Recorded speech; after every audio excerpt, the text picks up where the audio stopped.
Hello ವೀಕ್ಷಕರೇ, ನಮಸ್ಕಾರ ಎಲ್ಲರಿಗೂ. Welcome back to my channel.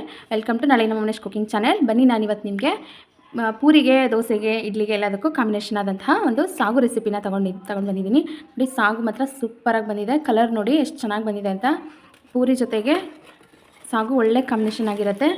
ಇವತ್ತಿನ ಈ ವಿಡಿಯೋ ನಿಮಗೆ ಸ್ವಲ್ಪನಾದರೂ ಇಷ್ಟ ಆಗಿದ್ರೆ ದಯವಿಟ್ಟು ನನ್ನ ಚಾನೆಲ್ನ ಸಬ್ಸ್ಕ್ರೈಬ್ ಮಾಡಿ, ಹಾಗೆ ಲೈಕ್ ಮಾಡಿ, ಶೇರ್ ಮಾಡೋದನ್ನು ಮರಿಬೇಡಿ. ನೋಡಿ, ತುಂಬಾ ಚೆನ್ನಾಗಿ ಬಂದಿದೆ. ಈ ಹೋಟೆಲ್ ಸ್ಟೈಲ್ ಸಾಗು ಮಾಡೋ ವಿಧಾನನ ಹೇಗೆ ಅಂತ ಈಗ ತೋರಿಸ್ತೀನಿ. ಬನ್ನಿ ನೋಡ್ಕೊಳ್ಳೋಣ.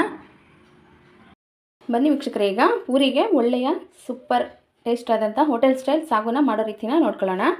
ನಾನು ಇದಕ್ಕೆ ಬೇಕಾಗಿರುವಂಥ ಇಂಗ್ರೀಡಿಯೆಂಟ್ನ ತೋರಿಸ್ತಾ ಇದ್ದೀನಿ. ಇದು ಮಸಾಲೆಗೆ ಇದಿಷ್ಟು. ಇಲ್ಲಿ ನಾನು ಸ್ವಲ್ಪ ಜೀರಿಗೆ ತೊಗೊಂಡಿದ್ದೀನಿ, ಒಂದೇ ಒಂದು ದಪ್ಪ ಈರುಳ್ಳಿನ ಕಟ್ ಮಾಡಿ ಇಟ್ಕೊಂಡಿದ್ದೀನಿ. ಖಾರಕ್ಕೆ ಎಷ್ಟು ಬೇಕಷ್ಟು ಹಸಿಮೆಣಸಿನ್ಕಾಯಿ ತೊಗೊಳ್ಳಿ, ಶುಂಠಿ ಮತ್ತು ಬೆಳ್ಳುಳ್ಳಿ ತೊಗೊಂಡಿದ್ದೀನಿ. ಒಂದು ಸ್ವಲ್ಪ ಗೋಡಂಬಿ ತೊಗೊಂಡಿದ್ದೀನಿ. ಹೋಟೆಲಲ್ಲಿ ಟೇಸ್ಟ್ ಬರೋದೇ ಈ ಹುರ್ಗಡ್ಲೆ, ಗೋಡಂಬಿ ಮತ್ತು ಗಸಗಸೆಯಿಂದ. ಹಾಗಾಗಿ ಇದಿಷ್ಟನ್ನು ಮರಿದೇನೆ ಹಾಕ್ಕೊಳ್ಳಿ. ಹಾಗೆಯೇ ಇಲ್ಲಿ ಒಂದು ಕಾಯಿಲೆ ಮೇಲ್ಗಡೆ ಬಟ್ಲೆ ಬರುತ್ತಲ್ಲ ಚಿಕ್ಕದು, ಅದರಲ್ಲಿ ಅಷ್ಟು ಕಾಯಿ ತುರಿ ತೊಗೊಂಡಿದ್ದೀನಿ ಹಸಿದು. ಸ್ವಲ್ಪ ಗಸಗಸೆ ತೊಗೊಂಡಿದ್ದೀನಿ. ಹಾಗೆಯೇ ಇಲ್ಲಿ ನಾನು ಮಿಕ್ಸ್ ತರಕಾರಿ ತೊಗೊಂಡಿದ್ದೀನಿ. ಕ್ಯಾರೆಟು, ಬೀನ್ಸ್ ಮತ್ತು ಆಲೂಗಡ್ಡೆ ತೊಗೊಂಡಿದ್ದೀನಿ. ಇದಕ್ಕೆ ನೀವು ಹಸಿ ಬಟಾಣಿ ಮತ್ತು ಗಡ್ಡೆಕೋಸೆಲ್ಲ ಹಾಕೋಬೋದು, ಚೆನ್ನಾಗಿರುತ್ತೆ. ಬನ್ನಿ ಈಗ ಮಾಡೋ ವಿಧಾನನ ನೋಡ್ಕೊಳ್ಳೋಣ. ಇವತ್ತಿನ ಈ ಪೂರಿ ಸಾಗು ರೆಸಿಪಿ ನಿಮಗೆ ಇಷ್ಟ ಆದರೆ ದಯವಿಟ್ಟು ನನ್ನ ಚಾನೆಲ್ನ ಸಬ್ಸ್ಕ್ರೈಬ್ ಮಾಡ್ಕೊಳ್ಳಿ, ಲೈಕ್ ಮಾಡಿ, ಶೇರ್ ಮಾಡಿ, ಹಾಗೆ ಕಾಮೆಂಟ್ ಮಾಡೋದನ್ನು ಮರಿಬೇಡಿ. ಬನ್ನಿ ಈಗ ಸಾಗುಗೆ ಮಸಾಲೆಗೆ ಹುರ್ಕೊಳ್ಳೋಣ. ಪ್ಯಾನ್ ಇಟ್ಟಿದ್ದೀನಿ, ಇದಕ್ಕೆ ಸ್ವಲ್ಪ ಎಣ್ಣೆ ಹಾಕ್ತಾಯಿದ್ದೀನಿ. ಇದು ಮಸಾಲೆ ಹುರ್ಕೊಳ್ಳೋದಕ್ಕೆ. ಡೈರೆಕ್ಟ್ ಹಾಗೆ ಹಾಕೋದಕ್ಕಿಂತ ಈ ಥರ ಸ್ವಲ್ಪ ಫ್ರೈ ಮಾಡಿ ಹಾಕೊಳ್ಳೋದ್ರಿಂದ ಟೇಸ್ಟ್ ತುಂಬಾ ಚೆನ್ನಾಗಿ ಬರುತ್ತೆ ಸಾಗುದು. ಈಗ ಎಣ್ಣೆ ಸ್ವಲ್ಪ ಕಾಯಿ ಸ್ವಲ್ಪ ಎಣ್ಣೆ ತೊಗೊಂಡಿದ್ದೀನಿ, ಇದನ್ನು ಹಾಕ್ತಾಯಿದ್ದೀನಿ. ಹಾಗೆಯೇ ಇದು ಹೇಳುವಾಗ ಇದು ವಿಡಿಯೋ ಸ್ಕಿಪ್ ಆಗಿದೆ ಅನಿಸುತ್ತೆ. ಸ್ವಲ್ಪನೇ ತೊಗೊಂಡಿದ್ದೀನಿ ನೋಡಿರಿ, 2 ಏಲಕ್ಕಿ, ಒಂದು 3 ಲವಂಗ, ಸ್ವಲ್ಪ ಚಕ್ಕೆ ತೊಗೊಂಡಿದ್ದೀನಿ. ಈಗ ಇದಕ್ಕೆ ಹಸಿ ಮೆಣಸಿನ್ಕಾಯಿ ಹಾಕೋತಾ ಇದ್ದೀನಿ. ಈ ಖಾರಕ್ಕೆ ಎಷ್ಟು ಬೇಕಷ್ಟು ನೋಡಿ ಹಾಕ್ಕೊಳ್ಳಿ. ಜಸ್ಟ್ ಲೈಟಾಗಿ ಮೀಡಿಯಮಾಗಿ ಕುಟ್ಕೊಂಡ್ರೆ ಸಾಕಾಗುತ್ತೆ. ಇದು ಎಲ್ಲನೂ ಹಾಕೋತಾ ಇದ್ದೀನಿ ಒಟ್ಟಿಗೆ. ಈರುಳ್ಳಿ, ಬೆಳ್ಳುಳ್ಳಿ, ಹಸಿಮೆಣಸಿನ್ಕಾಯಿ, ಹಾಗೆ ಶುಂಠಿ, ಬೆಳ್ಳುಳ್ಳಿ ಎಲ್ಲನೂ ಹಾಕ್ಕೊಂಡಿದ್ದೀನಿ. ಇದನ್ನು ಚೆನ್ನಾಗಿ ಸ್ವಲ್ಪ ಈ ಥರ ಹುರ್ಕೋಬೇಕು. ಮೆಣಸಿನ್ಕಾಯಿ ಮುಟ್ಬಿಟ್ಟು ಹಾಕ್ಕೊಳ್ಳಿ, ಇಲ್ಲಾಂದರೆ ಸಿರಿಯೋ ಚಾನ್ಸಸ್ ಇರುತ್ತೆ. ಸ್ವಲ್ಪ ಲೈಟಾಗಿ ಕಲರ್ ಚೇಂಜ್ ಆಗಿ ಸಾಕು. ಇದು ಈಗ ಸ್ವಲ್ಪ ಫ್ರೈ ಆಗಿದೆ. ಈಗ ಇದಕ್ಕೇ ಎಲ್ಲನೂ ಒಂದೊಂದಾಗಿ ಹಾಕೋತಾ ಹೋಗ್ತೀನಿ. ನೋಡಿ, ಗೋಡಂಬಿ, ಹುರ್ಗಡ್ಲೆ ಮತ್ತು ಜೀರಿಗೆ ಹಾಕೋತಾ ಇದ್ದೀನಿ. ನಾನೀಗ ತೋರಿಸಿರೋ ವಿಧಾನದಲ್ಲಿ ನೀವು ಸಾಗು ಮಾಡ್ಕೊಳ್ಳಿ, ತುಂಬಾ ರುಚಿಯಾಗಿ ಬರುತ್ತೆ. ನೋಡಿ, ಅರ್ಧ ಬಟ್ಲು ಕಾಯಿ ಹಾಕೋತಾ ಇದ್ದೀನಿ. ಹಾಗೆಯೇ ಸ್ವಲ್ಪ ಗಸಗಸೆ ಹಾಕೋತಾ ಇದ್ದೀನಿ. ಇದಿಷ್ಟು ಸಾಗುಗೆ ಬೇಕಾಗಿರೋಂಥ ಪದಾರ್ಥಗಳು. ಇದನ್ನೊಂದು ಸಲ ನೀಟಾಗಿ ಕೈ ಆಡಿಸ್ಕೋಬೇಕು. ಒಬ್ಬೊಬ್ಬರು ಒಂದೊಂದು ಶೈಲಿಲಿ ಮಾಡ್ತಾರೆ ಸಾಗುನ. ಇಲ್ಲಿ ನಾನು ತೋರಿಸ್ತಾ ಇರೋದು ಇದೇ ವಿಧಾನದಲ್ಲೇ ಹೋಟೆಲ್ಗಳಲ್ಲಿ ಮಾಡೋದು. ಸಾಕು ಇಷ್ಟ ಆದರೆ ಈಗ ಇದನ್ನು ಸ್ಟವ್ ಆಫ್ ಮಾಡ್ಕೋತಾ ಇದ್ದೀನಿ. ಇದು ಸ್ವಲ್ಪ ಕೂಲ್ ಆದಮೇಲೆ ಇದನ್ನು ಮಿಕ್ಸಿಗೆ ಹಾಕ್ಕೊಳ್ಳೋಣ.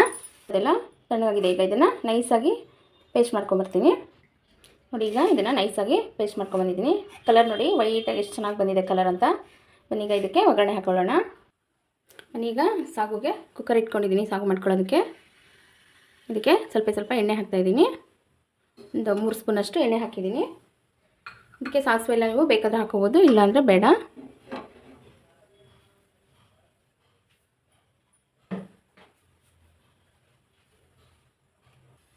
ಈಗ ಎಣ್ಣೆ ಕಾದಿದೆ, ಸ್ವಲ್ಪ ಸಾಸಿವೆ ಹಾಕ್ತಾಯಿದ್ದೀನಿ.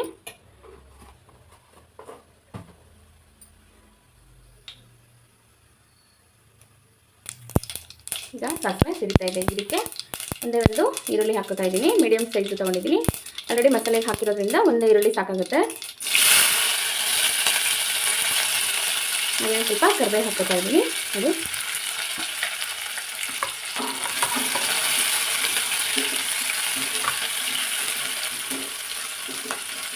ಚೆನ್ನಾಗಿ ಫ್ರೈ ಆಗಬೇಕು ಈರುಳ್ಳಿ ಸ್ವಲ್ಪ.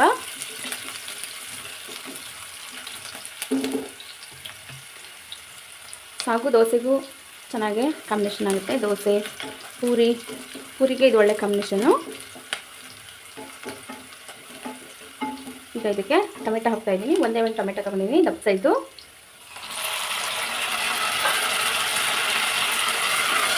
ಇದಕ್ಕೆ ಸ್ವಲ್ಪ ಸಾಫ್ಟ್ ಆಗಬೇಕು ಟೊಮೆಟೊ.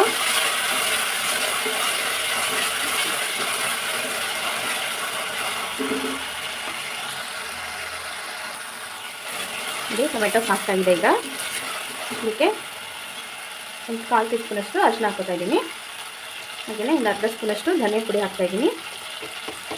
ಇದಕ್ಕೆ ಜಾಸ್ತಿ ಮಸಾಲೆ ಏನೂ ಬೇಕಾಗಲ್ಲ. ಇದನ್ನು ಸ್ವಲ್ಪ ಗರಂ ಮಸಾಲ ಹಾಕ್ಕೊತಾ ಇದ್ದೀನಿ. ಇಷ್ಟೇ ಇದು ಮಸಾಲೆ. ಇನ್ನು ನೀಟಾಗಿ ಎಣ್ಣೆಲಿ ಫ್ರೈ ಮಾಡಿ.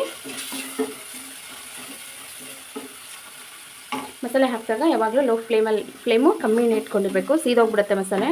ಸೀದ್ರೆ ಟೇಸ್ಟ್ ಚೆನ್ನಾಗಿರೋದಿಲ್ಲ. ಈ ಥರ ಎಣ್ಣೆಯಲ್ಲಿ ಫ್ರೈ ಮಾಡ್ಕೊಂಡಾಗ ಟೇಸ್ಟು ಚೆನ್ನಾಗಿ ಬರುತ್ತೆ, ಕಲರು ಚೆನ್ನಾಗಿ ಬರುತ್ತೆ. ನೋಡಿ ಕಲರ್ ಎಷ್ಟು ಚೆನ್ನಾಗಿ ಕಾಣ್ತಾ ಇದೆ ಅಂತ. ಈಗ ಇದಕ್ಕೆ ಕಟ್ ಮಾಡಿ ತೊಳೆದಿಟ್ಕೊಂಡಿರೋ ತರಕಾರಿ ಹಾಕೋತಾ ಇದ್ದೀನಿ.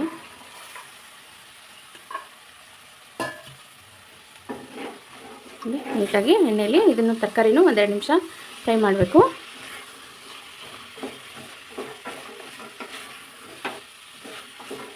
ತರಕಾರಿ ನೀವು ಎಷ್ಟು ಜನ ಇದ್ದೀರಿ ಮನೇಲಿ ಅಷ್ಟು ನೋಡಿಕೊಂಡು ಹಾಕ್ಕೊಳ್ಳಿ. ನಾನಿಲ್ಲಿ 3-4 ಜನಕ್ಕೆ ಮಾಡ್ತಾಯಿದ್ದೀನಿ. ಇದನ್ನು ಒಂದು ಸೆಕೆಂಡು ಎಣ್ಣೆಯಲ್ಲಿ ಈ ಥರ ಫ್ರೈ ಮಾಡ್ಕೋಬೇಕು. ಈಗ ತರಕಾರಿನ 2 ನಿಮಿಷ ಫ್ರೈ ಆಗಿದೆ. ಈಗ ಮಿಕ್ಸಿ ಹಾಕ್ಕೊಂಡಿರೋ ಮಸಾಲೆ ಹಾಕ್ಕೊತಾ ಇದ್ದೀನಿ.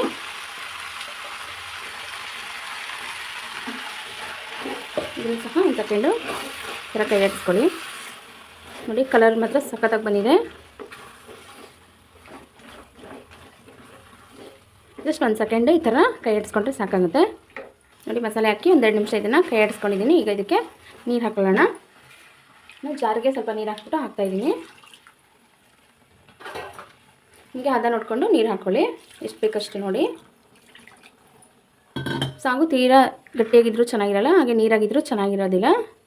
ಹದವಾಗಿ ನೋಡಿ ಹಾಕ್ಕೊಳ್ಳಿ, ನೀರು ಎಷ್ಟು ಬೇಕು ನೋಡಿ. ಇಷ್ಟು ಸಾಕಾಗುತ್ತೆ ನೀರು ಇದಕ್ಕೆ. ಈಗ ಇದಕ್ಕೆ ರುಚಿಗೆ ತಕ್ಕಷ್ಟು ಉಪ್ಪು ಹಾಕೋತಾ ಇದ್ದೀನಿ.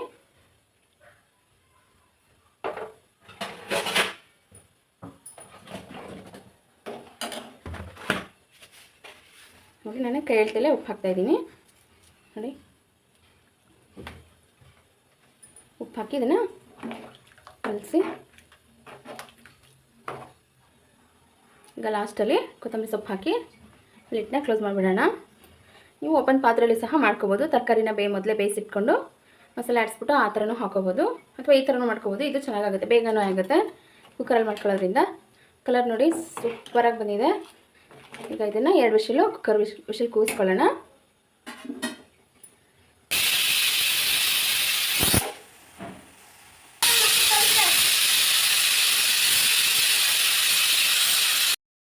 ಬನ್ನಿ ಈಗ ಸಾಗು ಆಗಿದೆ, ವಿಷಿಲ್ ಆರಿದೆ. ಇದು ನೋಡೋಣ ಹೇಗೆ ಬಂದಿದೆ ಅಂತ. ನೋಡಿ ಸೂಪರಾಗಿ ಬಂದಿದೆ ಸಾಗು, ಸಕ್ಕತ್ತಾಗಿ ಬಂದಿದೆ. ನೋಡ್ತಿದ್ದೀರಲ್ವ, ಇದನ್ನು ಸ್ವಲ್ಪ ಆರಿದ್ರೆ ಇನ್ನೂ ಸ್ವಲ್ಪ ಗಟ್ಟಿಯಾಗುತ್ತೆ. ತೀರಾ ಗಟ್ಟಿ ಮಾಡಿಕೊಂಡ್ರೆ ಆಮೇಲೆ ಫುಲ್ ಗಟ್ಟಿ ಆಗಿಬಿಡುತ್ತೆ.